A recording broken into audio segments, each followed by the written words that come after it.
market traders that in 2013 the wholesale market would be closed and demolished. Those were the exact words that the council used to explain it to us. This is devastating to your retail markets. Basically what the wholesale market does and how it relates to you is that it serves the retail markets to all the food produce that you see out there. This city is losing its roots from the point of view the people that run it are losing their roots. Card people, cash people. Because these people can't afford the cards. This is the truth. You see, and remember this for the rest of your life, the market is always the barometer of how the country is doing. Never forget that. Because what you're seeing is real life. The description is at the moment not fit for purpose. And that is due to lack of investment, ignorance, amateurism of people that have been put in the position to manage it, organise it and set an agenda for years ahead. Jobs that depend directly on the wholesale market. 1,100 people employed there, 3,000 indirectly involved.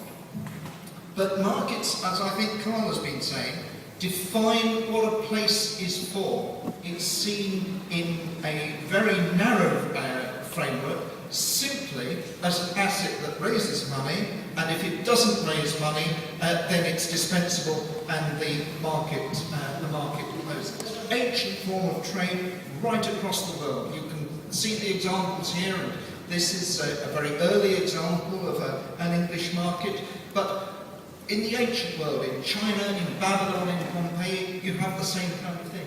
It's one of the most ancient things that local councils are involved in. The whole service of regulating weights and measures, what we now call trading standards, comes from the experience of markets. People are concerned about the domination of the supermarkets. The reference was made by Carl and previous speakers to the market setting the benchmark for prices, for the market setting the base for affordable food. There's a phrase that's been used about some towns that they are ghost towns. Why? Because the market for food has been confined only to one or two of the big supermarket chains. Without that involvement of the independents, that risk is very much there. The survival of a network of independent traders across those areas depends upon the survival of an independent wholesale market here. Without that, the only distributors would be the major supermarket chains. And I think it is naive to think that you can dig up a market and expect it to replant itself on a suburban lorry park and keep those networks intact. The wholesale market at the moment is an essential part of the whole of this operation that you see. There are 600 stores, 600 businesses, employing 2 to 3 people per business, and also buying from other businesses that supply them. The effect of such a closure would affect thousands of people, thousands. Campaigners have talked about clone towns. Towns in which all the businesses come from a very limited range of national well-known brands.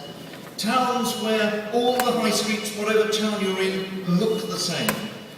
And what makes a place work is the network of independent, different, locally rooted businesses. And that depends, in turn, on the market structure. We don't want to become a clone town. Of course there's a place for all the big national, international stores. There's got to be a place, a distinctive local trade law that makes us a bit different, that will draw people in. If we lose our markets, if we break that on billboard board, as Bernie said, between the wholesale markets and the outdoor and the indoor, we will lose what we are in here as a people. The market, the place where people come together face to face to find him, is the heart of the city. Why is Birmingham there? Because that is there. The challenge to civic leaders, whether it's the council or the local enterprise partnership or anybody else, the challenge to them is, how do you build on that strength? How do you renew what's been there 900 years and make it better for the future, but keep it as the heart of the community, change it where it needs to?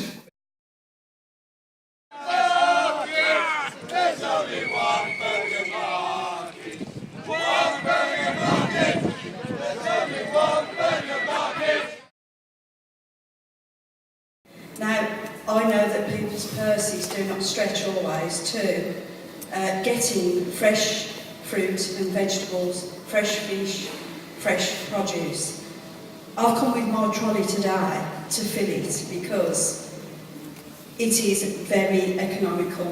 Birmingham, or any other city for that matter, probably try and destroy the things that attract people to come. And they're supposed to be supporting business.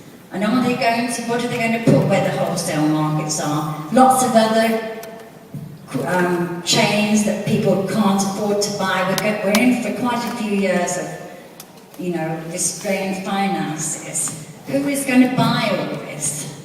Or live there, afford to live there? Market is at the centre of a much wider distribution chain. It's at the heart of our distinctiveness, it's at the heart of our jobs growth. We need to grow jobs at all skill levels in this city, and growing our independent food chain is, to me, one of the key areas that we can do that, and it should be an area that we invest in and redistribute receipts into, not actually take them out of the city. They can't close it down. It's been going for 900 years. 900 years? What do they want to close it for?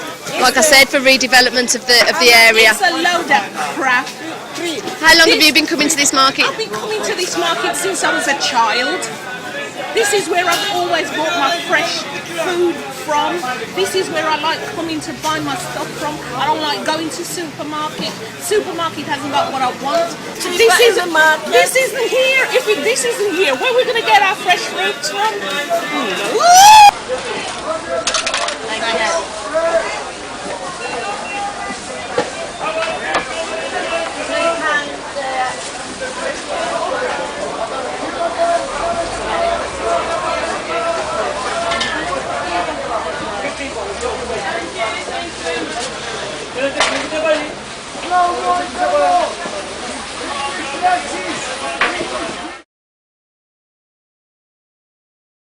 So it's a social event because we're one of the few businesses left, and you started to understand this by listening to me for the last half hour, that love to spiel, they love to talk.